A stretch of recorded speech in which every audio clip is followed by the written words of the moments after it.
இன்னைக்கு எனக்கு ரெண்டுல ஒரு முடிவு தெரிஞ்சாகணும். இந்த ஊடா அந்த ஊடா? எந்த ஊடு? சின்ன ஊடு. ஐயோ இப்பதான் ஒரு சின்ன ஊடு முடிச்சா. ஐயோ மருதனால முருகா, சின்ன ஊடே ரெண்டாவது, அதுல வேற ரெண்டாவது. சொன்னா புரியாம லொல்லு பண்ணாத, படிப்பறிவு இல்லாத. ஆமா ஜாமி, ஆமா நாங்க படிப்பறிவு இல்லாத முண்டந்தே. சாரி சாரி சாரி, அது லவ்கியாவது சொல்லுச்சு. எங்க அப்புச்சி அப்பவே சொல்லுச்சு, படிச்சவனுங்களை நம்பாதே. ஐயோ என்னைய நம்பு, நான் இனிமே படிக்கவே மாட்டேன். என்னாச்சு? அக்கா வணக்கம் அக்கா. இந்த ஆள் பண்ண அக்கிரமத்தை நீங்களே என்னன்னு கேளுங்க. என்ன பண்ணீங்க? நான் ஒண்ணுமே பண்ணல.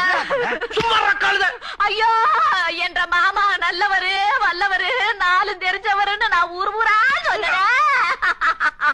இப்படி போயிட்டீங்களே மாமா, இப்படி போயிட்டீங்களே. ஐயோ போயிட்டேன்னா பக்கத்து வீட்டுல செத்து போயிட்டேன்னு நினைக்க போறாங்க. அறிவாட்டல அரஞ்சானே தெரியுது.